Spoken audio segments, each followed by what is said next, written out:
Do you think life is simpler as time evolves? For some, it can be more complicated when facing issues about health, estate plans, probate, long-term care, and more. That's why Attorney-CPA Joe Cordell hosts ElderTalk with TuckerAllen, providing intelligent answers for those thinking about their future. Here's Attorney-CPA Joe Cordell. Welcome to another episode of ElderTalk. Today we're going to talk about a phenomenon, especially among those who are older, and that's one in which we look to meet people, new friends, perhaps potential mates, online. I mean, this now is a phenomenon that is global. The idea that you throw to the winds of chance, meeting someone to marry now, among young people at least, has now been discarded, and they regard that as an old world model. And many young people, at least, think that it's perfectly normal and reasonable to seek to find a mate or other friends online. But I want to talk to how this has impacted older people, and who better to discuss the pitfalls, potentially, of this trend among older people. Who other than Don O'Brien.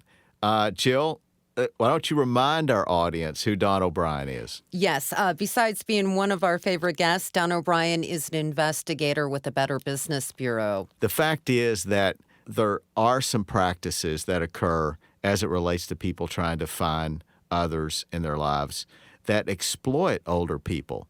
Don, we had to have you back when this topic came up in the news. So, in fact, there was an article in the Post-Dispatch not long ago. What was this, several months ago? March of 2020, a man named from St. Louis County, Hammed Akande, he was sentenced to just about over 5 years in prison for his role in this romance scam, which was a pretty big operation. It was multi-state, overseas, and about 24 victims, most of them over the age of 60.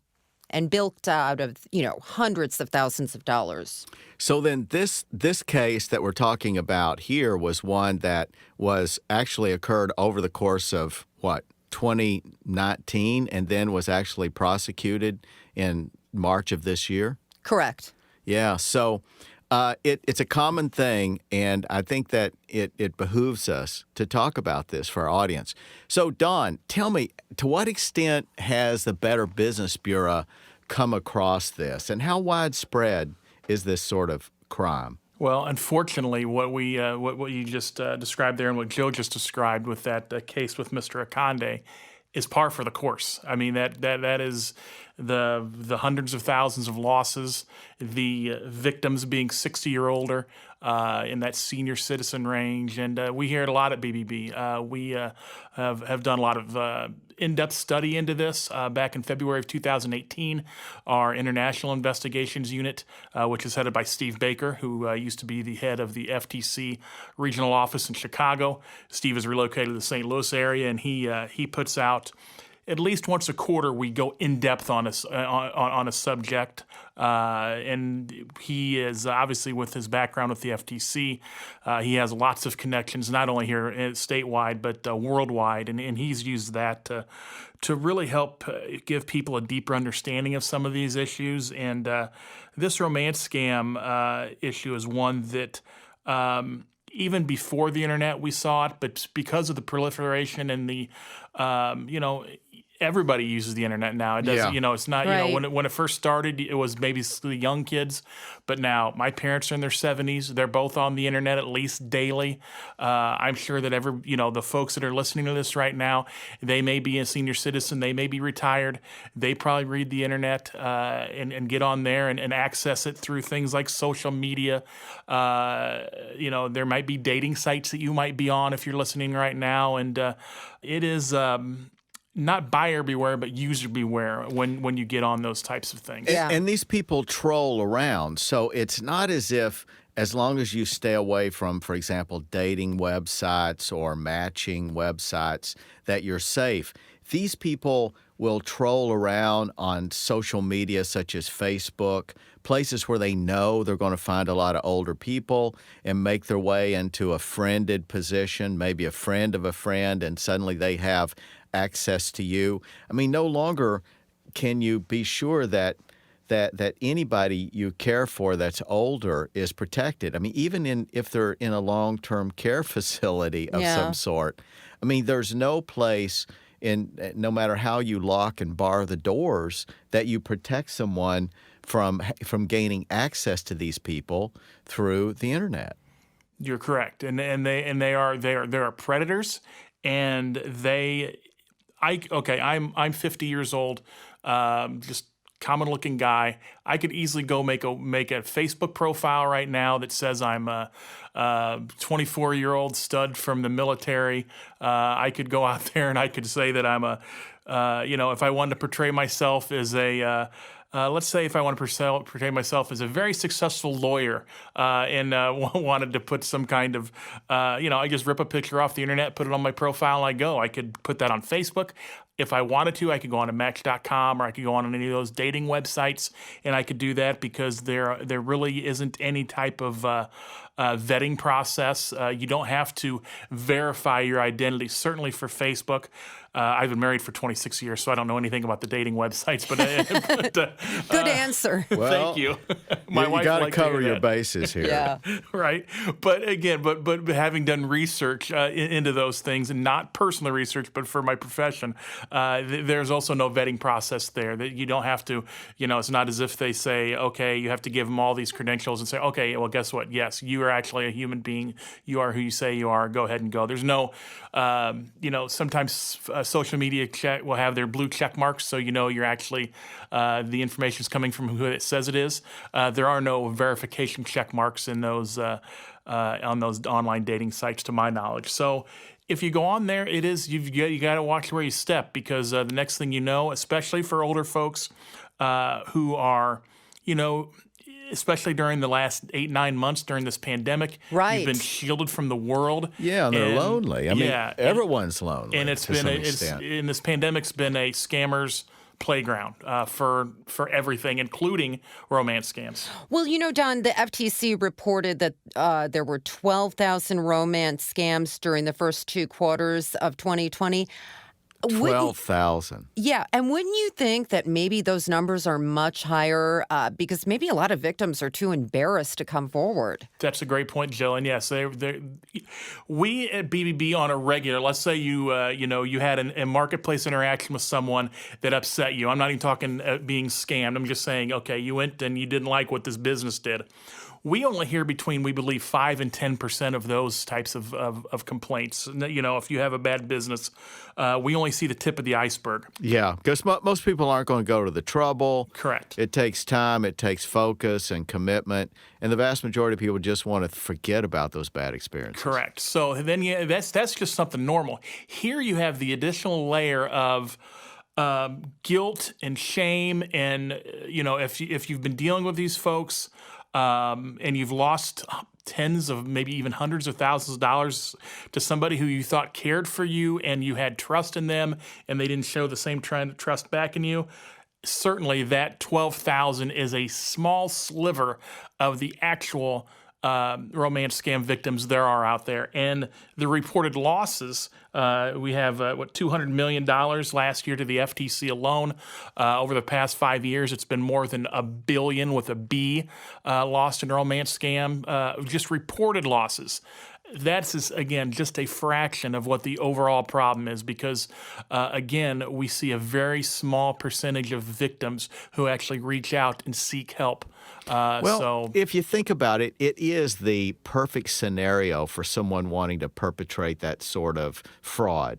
I mean, you have people who really don't understand the internet, at least like their grandchildren. Mm-hmm. Right. I'm included in this too. I don't have grandkids, but I can contrast my daughter's familiarity with the internet and with websites. They're real savvy. They grew up with it. Exactly. Somebody used the phrase digital natives. But anyway. I love it. Yeah, so you're right. People in the mid-20s came into the world with digital. So many people, though, now who are, say, above 60, certainly above 70, then they may be good at it. My mother, in fact, is pretty good. But the vast majority are going to be vulnerable on this foreign this foreign communication platform. And as a result, their skills make them vulnerable to people who understand it much better. And then couple that with all the other things we've really talked about today, the fact that many of them are somewhat isolated, they're lonely, many don't know how to vet properly the sort of people that would communicate with them. And now through this digital access, really all these people need, for the most part, is information, isn't it, Don? I mean, I know that, and I want you to tell us how these go down and give us some examples of some of the crimes or the frauds you've come across. But I'm imagining that they're, on the one hand, those where they're simply wanting to get, checking account numbers or Social Security numbers or any sort of information that gives them that edge for accessing accounts, et cetera. And then, of course, I guess there's that other category where they're wanting them to just affirmatively send them some money. Tell us how this goes down. Okay, so Scam courtships. Yes. So one of the things that's in the common, anybody who is been on the internet at all, and you've had an email that comes from the Nigerian prince that says he's going to share his millions with you if you do something for him. And we kind of laugh about that. We're like, oh gosh, man, those silly people, why do they send those things? Nobody ever bites on it. Well, obviously some people do, but now it's been out there in the lore for probably 2 decades now. We're now in 2020. That probably predates even 2000, that Nigerian prince scam. So I think a lot of people think that these scammers are aloof or they might not be very sharp, when in fact they are very sharp. They are professionals. They do this for a living.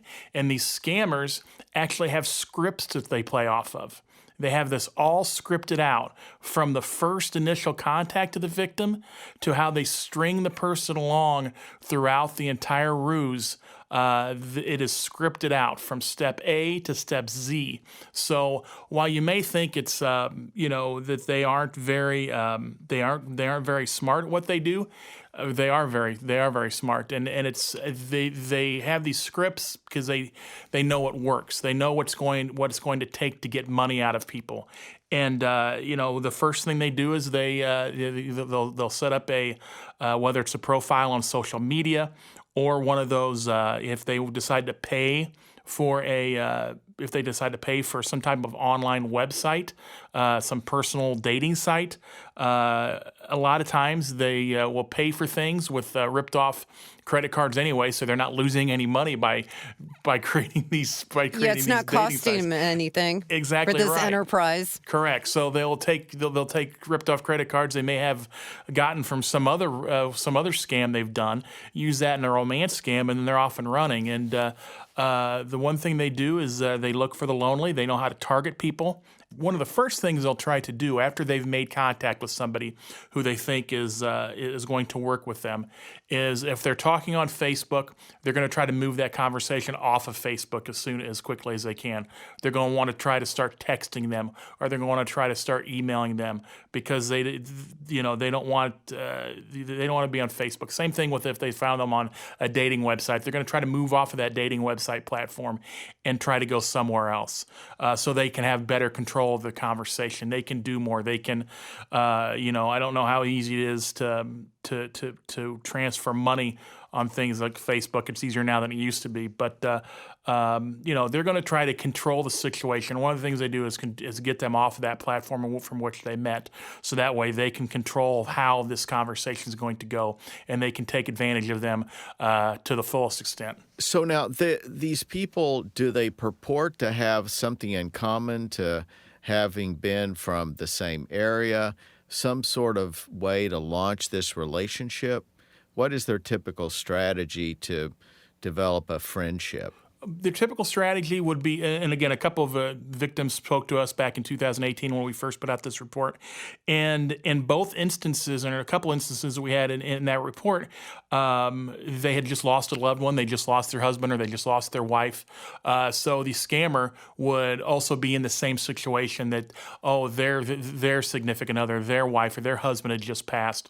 So they want to, they want to make sure they're there for them. They need that.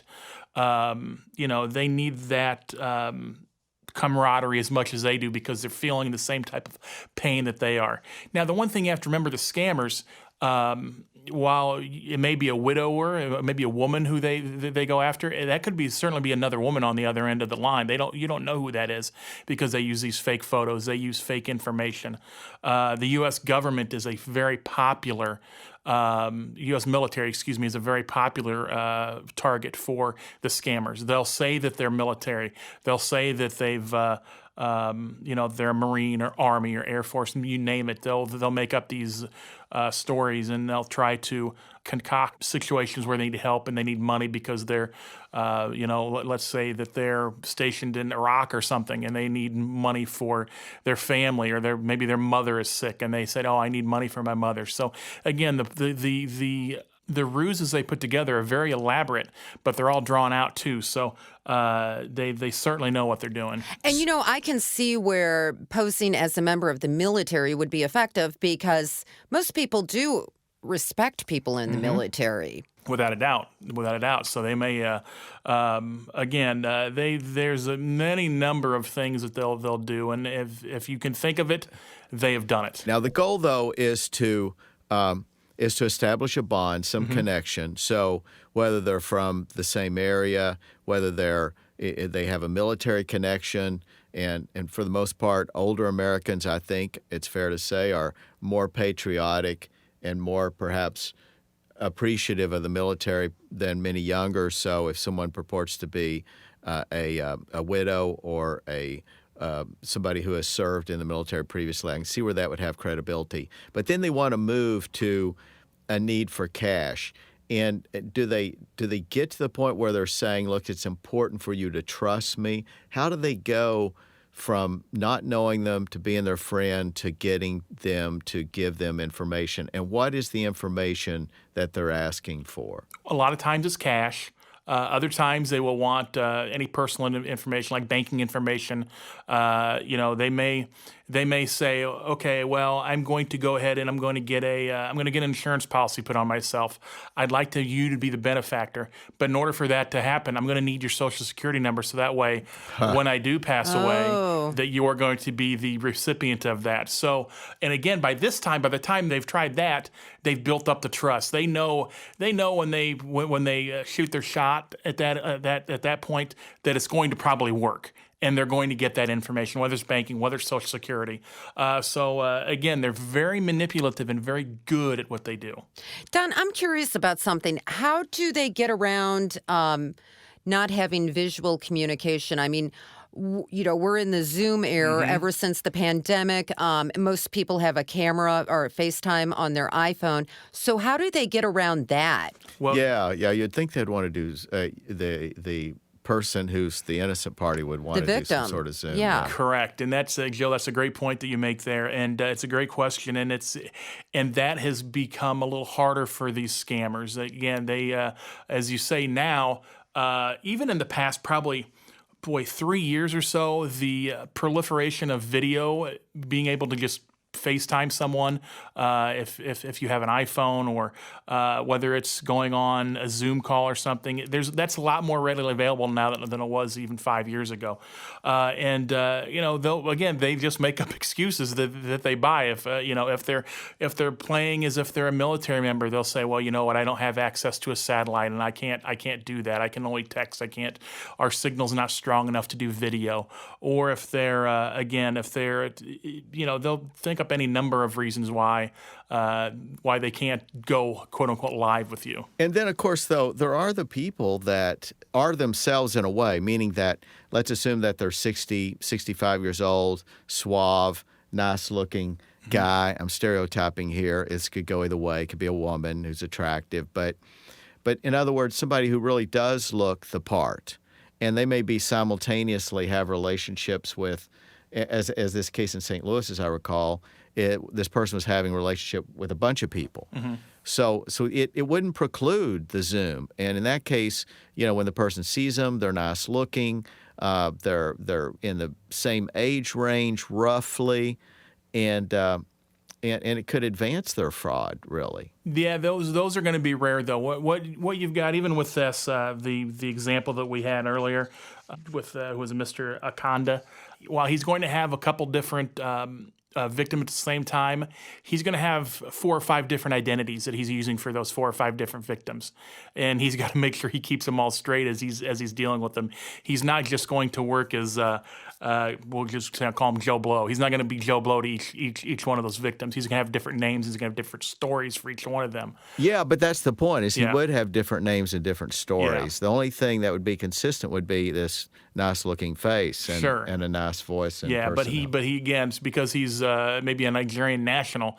If he's portraying himself as Joe Military from the Air Force, it's going to be difficult for him to go do a live because of that. So a lot of these people, then, you're saying, are international. Yes, this is a very I'm not saying it doesn't. There's not U.S. to U.S. because we see that. If you've I sometimes stumble upon MTV and there's a show called Catfish, where people catfish is someone who gets caught in these internet scams and these romance scams. Catfish. Why do they call it catfish? Jill, I know Jill hasn't seen Catfish because she has daughters. Have you seen that, Jill? No, I haven't. You've not seen the show Catfish. There's a movie. It's been on MTV for several years. And so, yes, sometimes it's had stateside. But these, and that's more than, and those catfish episodes are people that they're not really going after money. They're just trying to string people along, and they want companionship more than money. Whereas we're talking about these romance scams that are often reported to the FTC and the FBI and things of that nature are people who are losing tens of thousands of dollars. Those are Nigerian based. A lot of Nigerian gangs get together and run these romance scams. Again, it's easier for them so you might be thinking, okay, how do they contact the people if they're in Nigeria? I mean, that's a long-distance call. Who's going to pay for a long-distance call? But it's so easy now. You can do a voice over IP. You can use the computer to put any phone number you want out there. You can make it look like you're from Belleville, Illinois, if you want to, and you have a target in St. Louis. Well, that's true. Yeah. It's so easy for those people to do that. So while technology may hurt them a little bit, technology certainly helps them as well. Why, Don? This case that was in the St. Louis area was traced back to Nigeria, and I want to know, why is Nigeria? It seems to be such a hotbed for these scams. Yeah, that's their job. That's those they have. One of the groups is called Yahoo Boys, and they Yahoo Boys. Yahoo Boys, yes, they used to operate exclusively through Yahoo and trying to get people to scam that way, and that's kind of the moniker that they have taken under. That's what they call that's what they're called, and that's.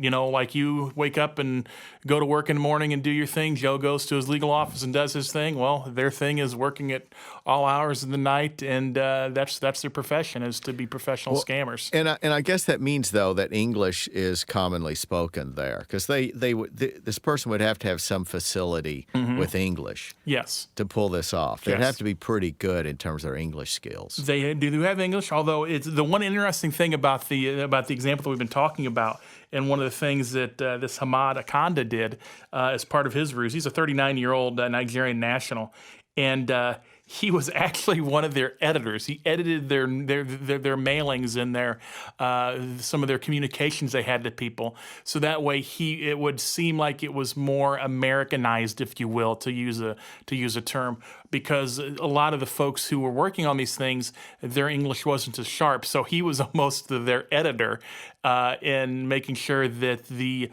communications sounded like they were from an American rather than somebody from Nigeria who had maybe diminished English skills. Right, right. Now, and he was known as the money mule, too. What does that mean exactly? Okay, so money mules, and that's a whole other thing, and that's what some of his victims, he would take the money from the folks, and then he would distribute that to his group. Obviously, he would take a cut. So he handled payroll. Pretty much, and then would send it back to the leadership and whoever his boss was. Sometimes victims are used as money mules. Sometimes victims are sent items. Maybe they're sent high-end technology, like computer gadgets. iPhones are a very popular thing. They'll work with somebody, say, "Oh, I'm going to send you this package. I'm going to need you to repackage it and send it to someone else." And then they'll, that item, which more than likely was bought with illicit funds anyway, be it another scam where they got iTunes gift cards, or whether it's a stolen credit card or something. They'll take that good that they purchased. They'll send it to one of the victims. Says, I'm going to send you something. I'm going to have another address in the package. I need you to reship that for me and send it somewhere else. And because they have the trust of that person, they're going to do it as part of just being a good friend to them, or if there's someone they're in love with, that's what you do for someone you love. You help them out when they need help. And Don, the Better Business Bureau offers these tips on how to spot a romance scam, and you've already covered some of them, but the one I really like is too hot to be true. You got to remember something. I think we all, as we go look for a love interest, we think about, okay, just how attractive a person can I be? Would be attracted to me? Or let's be. Am I going to get? I loved Kathy Ireland when I was younger. So am I going to have Kathy Ireland? Is she going to want to be attracted to me? So if you have this person who, if you're a female and you're looking for a male, is this guy? Do you think he really likes me? Because obviously you're using your photo, so he, using air quotes, knows what you look like. So yeah, if you see a person that is this gorgeous model that all of a sudden has taken interest in you and Jill and wants to get to know you, I'm not saying that that couldn't happen, but that's one red flag that if he or she, the person you're dealing with, tends to look like a model or somebody that you probably wouldn't get in quote unquote real life, then you might think about a little bit before you move forward with that person. And there's websites that you can take the photo that they give you and run it through to see if it's legit. It is so easy to do that, and I'm going to do a really easy try to run you through that. So you can. If you could take the photo, you can just drag it and drop it onto your desktop. And Google Images has a reverse image search. If you went to images.google.com, or if you just Googled in reverse image search, all of a sudden that photo you took on your desktop, you just drag it into Google now and do that, and it would find any. It could find any replications of that photo within not even a second. And it works really well for romance scams.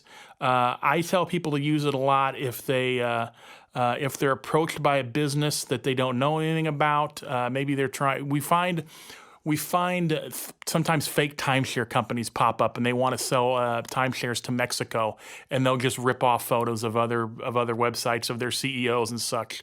Well, you can find that out. So yes, if you've got a lot of times these photos are used by multiple people in these romance scams. So if they've used a photo of Joe Military before, Joe Military's photo is going to show up on 78,000 websites or something like that. Yeah, they're stock photos. Correct. Right? And that's fascinating, because we know now that whenever we're arranging our photos on our iPhone, we know that we can have them organized according to people, and that the scanner can read a photo and we give it a name, and then anytime we take a future picture, it will organize those according to those people's names by their faces.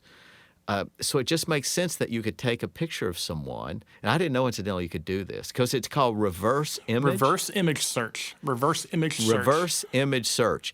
Everybody should write that down. That is really cool. It means you take any picture of any person, right? Yep. You can even take a person's picture and then see if it can locate a person matching that picture anywhere online. Correct. That is really cool. It is, and it's a really useful tool to find these scammers because, again, they're going to use that photo.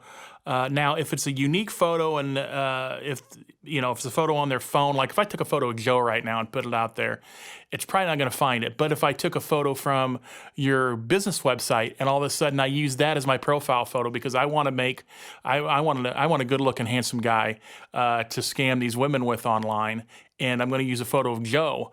All of a sudden, if I pulled the Cordell's photo from his website and all of a sudden she does a reverse image search, she's going to say, well, wait a minute, this isn't Ralph Jones.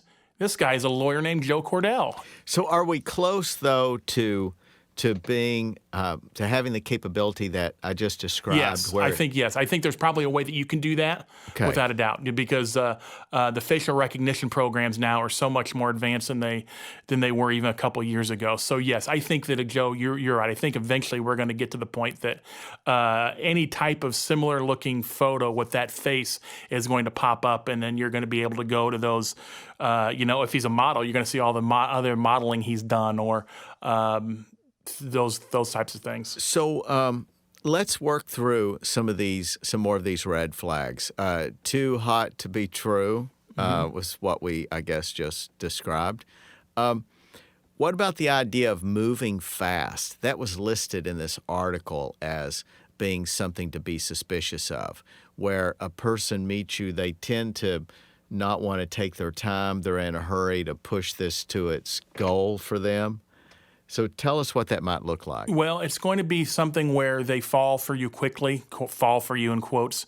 They're going to want to try to get money out of you quick. It's going to be some of these scammers, the ones where we see a lot of monetary loss or big monetary losses, those are folks who get caught in kind of a long game. But there are folks who also want to kind of get in and out, kind of like any other relationship.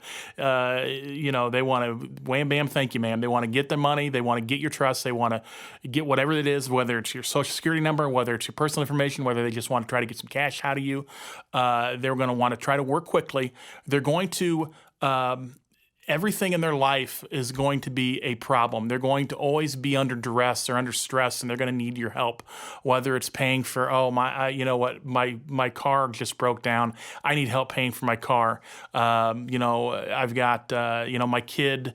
He has some type of doctor bill. I need the money. Could you help me out with that real quick? And I promise I'll pay you back. They'll get that money quickly, and then they're going to be gone. So if you have somebody that professes their love after your second email exchange, that might be a red flag.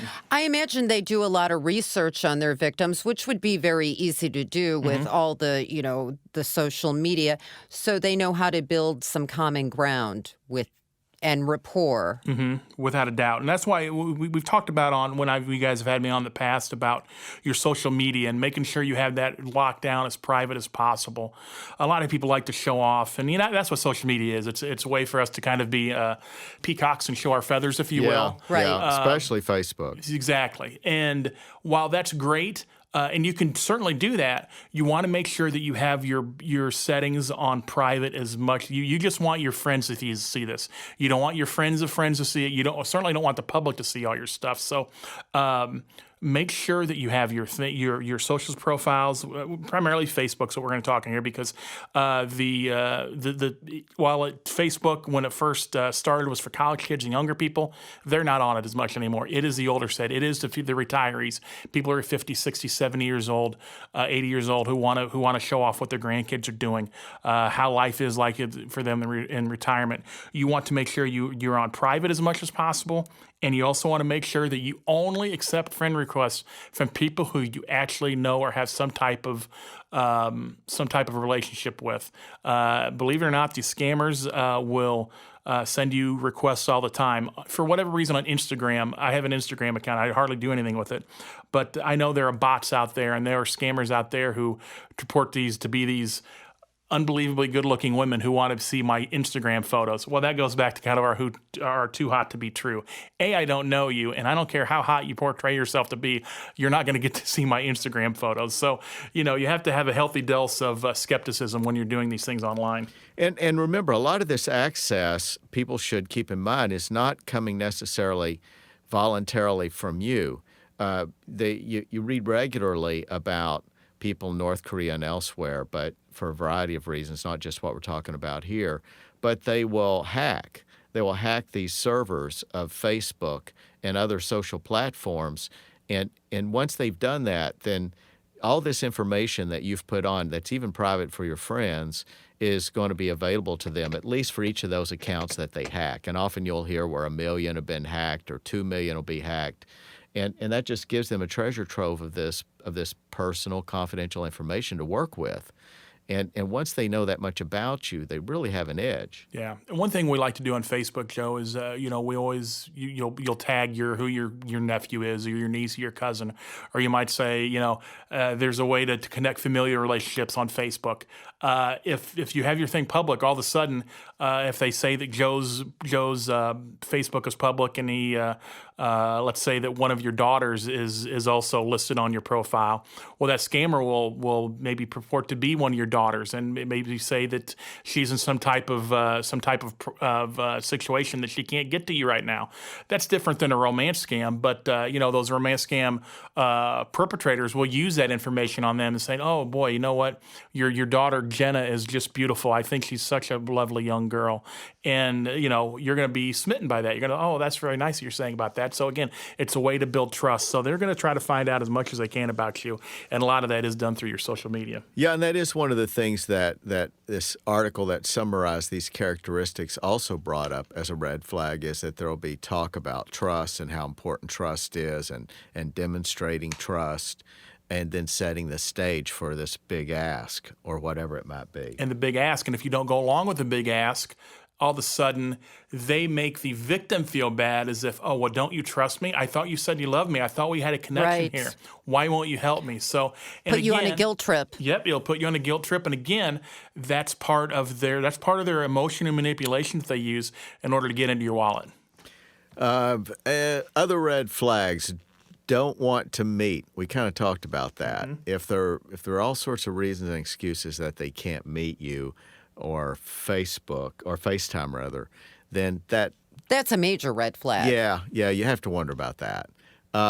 Suspect language. Now, this one really stands out when you're talking about somebody who's doing this overseas, internationally. And I always thought that this was more commonly coming from Eastern Europe and Russia, but I guess those are maybe more different types of scams, though we certainly have a ton of scams emanating out of Eastern Europe and Russia that also hinge upon this information and trust. So, suspect language: if the person you're communicating with claims to be from your hometown but is poor spelling or grammar, uses different language, uses phrases that don't make sense.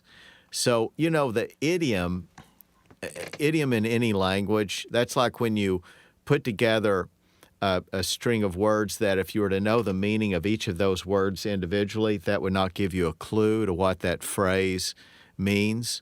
And so what's an example? He was tarred and feathered, or he was, all these phrases that we use them all day long where they don't mean literally the words we're using, but you put them together and that's like an idiom. Is what right. In our language, American rather than English, American especially, is full of idioms. And if you're not a native speaker or even have lived here in the United States, I don't see how you're going to understand those. And I think that if there's much conversation, it would tend to come through. Exactly. And that's one thing that if you have I talked about being a skeptic earlier. You have to really be really skeptical of these communications that you get from these folks, because the English is often really rough. It's not fluid at all, and that's one of the things with the guy who was arrested and charged and convicted here earlier. He was an editor for them to make sure that they were clean. So you don't hear that very often. So if you see something online, not even with romance scams, if you see a website that is going to, we see a lot with online purchase, people that just pull up online fake online sites where they're selling goods for way less than they might usually be. If the description doesn't sound like it's written properly, then it's probably a fake and bogus website. And Too, Don, if they claim to be from your hometown, there are certain things that are characteristic of every hometown. St. Louis, what's the most popular question? Where did you go to high school? Yep. Right. So if they're not familiar with that and they seem like they don't have any clue what you're talking about, I think that's a major red flag too. Without a doubt. So you can do some things on your end of things, especially when you're interacting with them. If they purport to be from the area, you can certainly ask them, what they think of Ted Drew's custard, or if they really love emos or not, if that kind of pizzas for them. So if they're actually from around here, they're going to know both those types of things. Gooey butter cake. Correct. Exactly right. Those St. Louis, they ask them if they like toasted ravioli or whatever it might be. This is turning into a food discussion. Right. I'm thinking about some of these dishes now. Getting hungry there. Yeah. But, we really have to remember that while we can be relatively sharp here, and maybe many of you listening, think, "Oh, I'm pretty sharp. I could uncover that in short order," and maybe you could, but don't be too confident about that. But I see your points. What I'm saying. But let's keep in mind that this show is called Elder Talk, and so while many elderly people are sharp and would identify that as quickly as any of us on this show would. There are others who wouldn't. And so you have to keep in mind the whole idea is founded on the fact that these people are more vulnerable. Mm-hmm. Yeah, they could be very lonely, lost their spouse. Yeah, and they may not be quite as sharp. I mean, it's just a fact that many people are more vulnerable to being taken advantage of as they age. So I can't take a whole lot of satisfaction in saying to myself that, oh yeah, this wouldn't happen to me. Because we're talking about people who are chosen because they are capable of being taken advantage of. In other words, they were carefully selected for age and circumstances to make it more likely that they'll fall for this. They're not sending this to 50-year-old lawyers. And they're not sending this, I'm sure, to 50-year-old physicians, or choose your example of a profession. I'm saying that I suspect that this is most successful for people who are not as capable as they once were. It is. You're correct, and that's why if you have somebody who is in a situation where maybe they're recently widowed, if they're living alone, if they happen to be in a home by themselves, and whether it's or any kind of long-term care facility. And they're shut off from people, you've got to check on them and make sure they know. You make sure you know what they're up to, how they're spending their funds, who they're communicating with, because again, unfortunately, this virus has really put us in a tough spot with being able to watch over our loved ones like we used to. It was nothing back in February to walk into your long-term care facility, go see your grandfather, grandmother, great-grandfather, or whatever it might be, talk to him and her, see what they're up to, know what they're up to. Well, guess what? Those doors were shut in March, and we haven't seen those people in months. So, you've got to reach out to them and make sure that they are not being victimized by these folks. I wonder, do long-term care facilities, do assisted living arrangements, these community care facilities, do they have in place some sort of oversight, monitoring of this process in order to protect those that are in their care? That's a great question. I don't know the answer to that, but you would hope they would. And that's one thing that if you're going to put somebody in long-term care, that's one thing you need to ask. You need to know. Hopefully this pandemic will be behind us at some point here in 2021. But what kind of acts? How are they watching over their residents? How are they helping them to let the scammers not? Obviously, the scammers aren't going to walk through the door, but they're going to slide in through that internet portal and try to take advantage of them. How much oversight is there of their computer and internet and cell phone usage? Those types of things. So I'm impressed, though, that this particular person in March of this year was actually tried and convicted. To what extent are people who are not here in the U.S. ever caught and convicted? And even in the U.S., is it not difficult to get to these people that are here, considering that they only exist online? Very difficult. I mean, the prosecutions of these is as much as we talked about how there's not very many reported, the report numbers are low, the convictions are even lower. And it's not for lack of effort. It's just, you're right, Joe, you're kind of chasing a ghost, if you will. You can't catch what's not here. The one thing that, and again, why this guy was grabbed is because he was stationed here and working as a money mule, and he was there. There are people who are stateside that work for these people and funnel the funds back to them, and those are who we can get our hands on.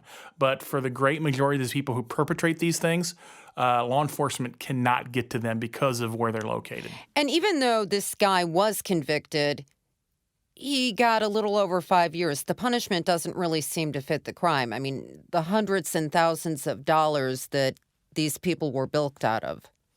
Yeah, and a lot of times restitution is going to be ordered in those cases, but it's going to take years for that restitution to be paid back because the money that he got went right out. So, Yeah. and in a lot of cases, if he's a Nigerian national or if he's a foreign national, with the way the world today, once he's out of our prison system, he's going to be on the next plane out of the country, whatever. Oh, without a doubt. Whatever green card or anything he might have been, visa or whatever he was on, that's going to be revoked and they're going to be gone. So, yes, Joe, it's terrible because you would like to see these people put away for a very, very long time.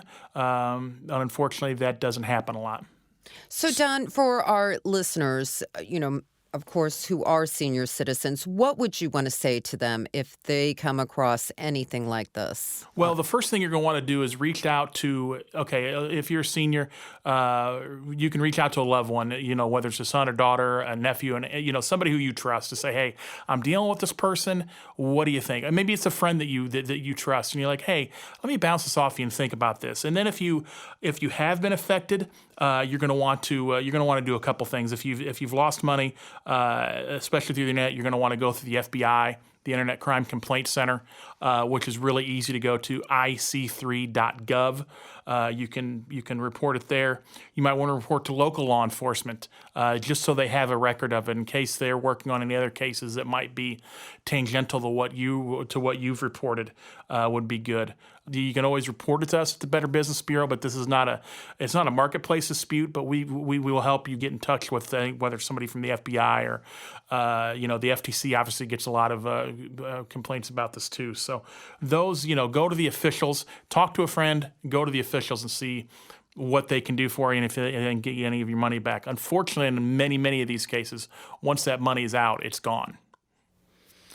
Yeah, it's a dangerous, predatory world we live in, and the internet in some ways has made us more vulnerable than safer. So it pays to be careful.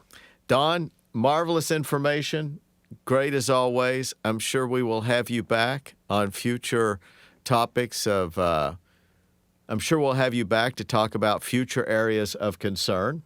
Love to come back. I appreciate talking to you guys. And we appreciate the Better Business Bureau. I mean, they really do a lot to help protect our investments, our financial well-being, our health, et cetera. So this has been another episode of Elder Talk. Till next time, take care.